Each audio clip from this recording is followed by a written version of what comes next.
Exchange company LLC, Gulf overseas exchange company LLC, প্রবাসীদের remittance পাঠানোর এক বিশ্বস্ত নাম। আমাদের যে সমস্যা ছিল, দীর্ঘদিনের সমস্যা, আমাদের মাননীয় রাষ্ট্রদূত বলেছেন সেই সমস্যা লাঘবের লক্ষ্যেই আমার এই দেশে আসার পূর্বে আমরা অনেকটা পেপার ওয়ার্ক করেছি, গ্রাউন্ড ওয়ার্ক করেছি। দুবাইতে শ্রমমন্ত্রীর সাথে দেখা হয়েছে, আলাপ করেছি এবং আমাদের যে ওমানের যিনি রাষ্ট্রদূত বাংলাদেশে আছেন ওনার সাথে আমার বারবার বৈঠক হয়েছে, সিটিং হয়েছে।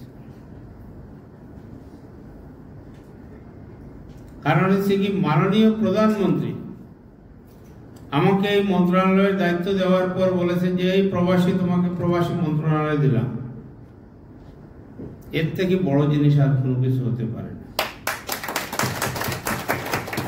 এখন যদি বারবার মাননীয় প্রধানমন্ত্রীকে আমি গিয়া বলি যে এইটা করতে হবে, এইটা করতে হবে, এইটা করতে হবে, তাহলে আমাকে দেওয়ার দরকার কি ছিল?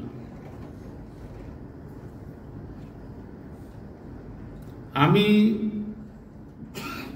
দুবাইতে আসব, তখনই আমি আমাদের ওমানের রাষ্ট্রদূত সাহেবকে বলেছি যে আপনি একটা প্রোগ্রামের ব্যবস্থা করেন শ্রমমন্ত্রীর সাথে।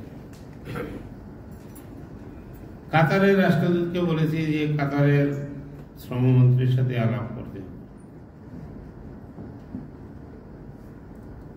আমার দুনো জায়গার, কাতার, দুবাই এবং ওমান আসায় সফলতা হয়েছে। আমাদের যে সমস্ত সমস্যা ছিল সেই সমস্যাগুলো আমরা সরাসরিভাবে শোনাতে পেরেছি এবং শোনানোর পূর্বেই ওনারা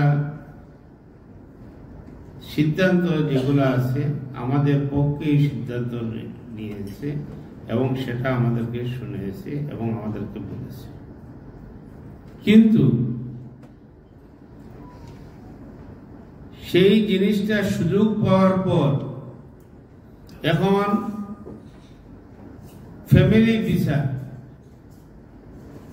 ফ্যামিলি ভিসার সুযোগ আমি পেয়ে গেলাম এবং এই সুযোগের যদি আমি সদ্ব্যবহার না করে অসৎ ব্যবহার করি তাহলে সেই দায় দায়িত্ব কে নিবে?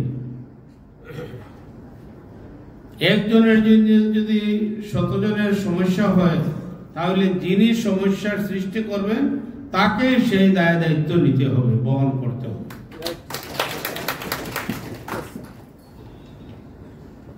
পরিবারের সদস্য বলতে যাকে বোঝায় পরিবার, তাকেই আনতে হবে।